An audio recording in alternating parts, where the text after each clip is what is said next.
Monsieur le secrétaire perpétuel de l'Académie française, messieurs et messieurs les immortels, je me réjouis de votre présence ici, aujourd'hui, qui par essence démontre toute la pertinence de la demande que je m'apprête à vous formuler. Vous ne me contredirez pas lorsque j'avance que, à l'écrit ou à l'oral, chaque mot a son importance. Les expressions de la langue française ne sont en réalité que le reflet de nos mentalités, et les formules que nous mobilisons témoignent largement de l'idéologie que nous propageons.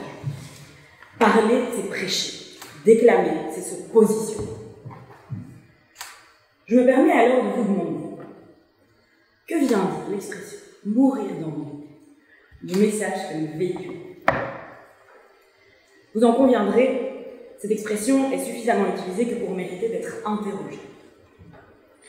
Qui, ici, dans cette salle, n'a jamais pensé, au détour d'une visite guidée aussi passionnante que celle du musée de la Pantoufle ou d'une conférence sur l'appareil reproductif des vers de terre, pourrais-je mourir d'ennui? Messieurs et messieurs, mon propos aujourd'hui est simple, basique. Cette expression ne sert qu'à stigmatiser le rien. Elle s'acharne sournoisement à ternir ces doux moments de néant et à gâcher la légèreté des instants de liberté. Ma demande ne vous surprendra donc pas. Rendez-nous notre liberté et bannissez, éradiquez, proscrivez de la langue de Molière l'expression « mourir d'ennui ». Cette expression qui, de manière fallacieuse, nous menotte aux chaînes de toujours plus. À l'heure et à l'ère du capitalisme ambulant, dites non à l'impératif de productivité et autorisez-nous à nous laisser porter par la beauté du désœuvrement. Car se désœuvrer, c'est se permettre de créer, d'imaginer, de rêver. Comme le disait Émile Michel Cioran, bien connu, l'une des plus érudits d'entre nous, l'ennui nivelle les énigmes. C'est une rêverie positive. Parce que c'est là que j'aime les idées de génie. Qui ne rêverait pas d'une paisible journée d'ennui étendue sur le sable chaud, les rayons du soleil brûlant la peau, l'esprit vagabondant. Je vous le disais, c'est là que j'aime les idées de génie. N'est-il pas scientifiquement démontré que Newton a pensé à la loi de la gravité alors qu'il était étendu au sol, un apérole spritz à la main, accablé d'ennui? Et quelle raison autre que l'ennui, et peut-être un petit peu d'égo, pour féconder dans l'esprit d'un jeune avocat l'idée d'aller s'inscrire à un concours d'éloquence? Et dans quel but? Aucun. Pour ça, vous pouvez remercier l'envie. Pour les idées folles mais brillantes. Imaginez, deux avocats de l'OBFG, flânant, inutilement, errant sans doute, un dimanche, dans les rues de Forêt. Et v'là-t-il pas que 2 jours plus tard, un huissier se présente au ministère de la Justice pour saisir une prison. Mourir d'ennui, jamais. Avoir des idées de génie, toujours. Contrairement à ce qu'on ne cesse de colporter, l'ennui est père de vertu. Et les meilleures idées sont celles qui naissent au creux de la paresse. Peut-être un autre exemple vous semblera-t-il plus parlant. Ne dit-on pas que les avocats qui engagent des stagiaires sont ceux qui vivent le plus longtemps? Et pourquoi cela? Mais c'est évident, bon sang. Confier ces tâches ingrates aux soins du nouveau stagiaire, c'est la E411 vers la vie éternelle. Fini les démarches pompeuses auprès des greffes déserts et désertés. Fini les appels téléphoniques interminables avec les confrères de mauvaise foi. Fini les déplacements au Conseil d'État pour s'en référer aux écrits de procès. Place au rien. Pas d'épuisement pour les gens qui ont le temps. Quoi de plus mélodieux qu'un entretien avec un client acharné, annulé, qui offre la perspective d'une après-midi d'ennui? Quoi de plus doux, finalement, qu'une audience écourtée qui nous laisse le temps d'aller s'ennuyer au vestiaire et qui nous invite poliment à bavasser avec nos confrères et nos consoeurs? Parce que oui, l'ennui, en plus de créer des idées, crée du lien. Quand les gens s'ennuient, ils se parlent. Et bien plus souvent que de simplement se parler, ils se font rire. Je vous souhaite à toutes et à tous, une fois au moins, au cours de votre vie, d'avoir subi les désagréments d'un fou rire incontrôlable qui vient ponctuer une longue après-midi d'ennui. Mourir d'ennui, certainement pas. Mourir de rire, qui sait. Pour les plus vieux d'entre nous, rappelez-vous, pour les plus jeunes d'entre nous, imaginez. Rappelez-vous et imaginez les transports en commun quand les gens étaient obligés de s'y ennuyer. Alors certes, ça pouvait comporter son lot d'inconvénients.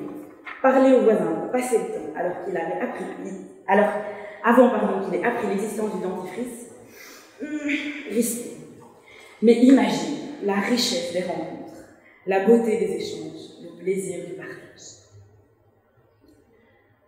Maintenant que je vous ai exposé les raisons qui me permettent de soutenir qu'il est indispensable de s'ennuyer, laissez-moi vous conter qui sont ceux et celles qui s'y refusent.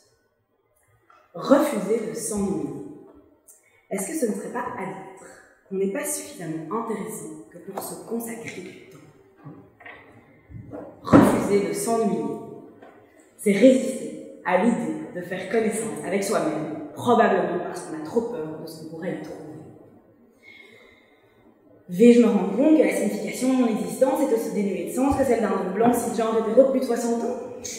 Peut-être, mais sans se laisser mourir d'ennui.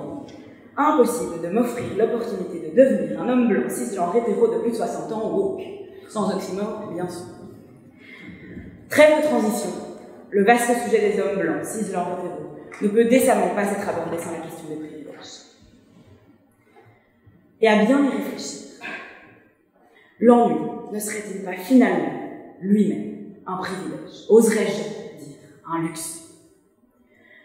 Dans quelle ostentation vivent donc les gens qui peuvent se permettre de déclamer « je n'ai rien à faire et je m'ennuie ».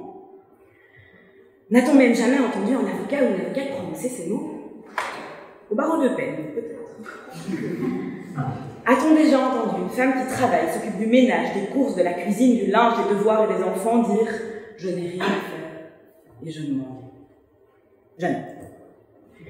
Alors cessez, s'il vous plaît, dès aujourd'hui, de condamner l'ennui et de l'affubler systématiquement du stigmate infamant de la mort. Savourons ce petit plaisir du rien, délectons-nous du privilège du néant. Messieurs et messieurs de l'Académie, dites non. Non au burn-out, non à l'hypertension, non aux insomnies. Bref, dites non aux maladies de la productivité qui creusent un trou dans la sécurité sociale aussi titanesque que les travaux du palais de justice. L'ennui est politique. L'ennui est politique et l'ennui est synonyme de liberté. Le corollaire de la liberté peut parfois être, ou devrais-je dire souvent, l'angoisse. Albert Brie, célèbre écrivain et humoriste québécois, disait d'ailleurs « L'ennui est l'angoisse des sots ».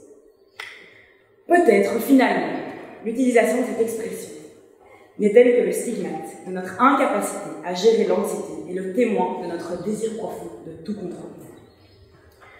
Je vous le demande, qui, ici, connaît quelqu'un qui est vraiment mort d'ennui?